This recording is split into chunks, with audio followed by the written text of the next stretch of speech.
Kediaman bakal calon gubernur Aceh Bustami Hamzah di Kampung Pineng, Kecamatan Siak Kuala Banda Aceh mengalami teror ledakan diduga berasal dari granat pada Senin 2 September pagi. Rupanya, detik-detik peristiwa ledakan ini terekam jelas dalam CCTV yang ada di dekat rumah Bustami.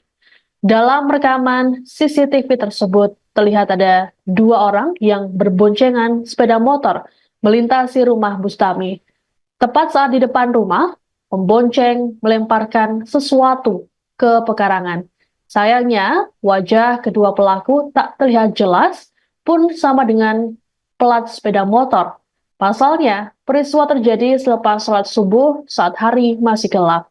Para pelaku pun langsung tancap gas selesai menjalankan aksi terornya tersebut. Diduga, benda yang dilemparkan pelaku adalah granat. Hal ini lantaran polisi menemukan pin granat di lokasi kejadian.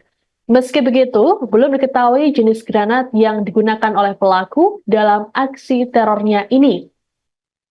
Ledakan diduga dari granat tersebut membuat sejumlah pot bunga pecah dan menimbulkan bekas kehitaman di dinding.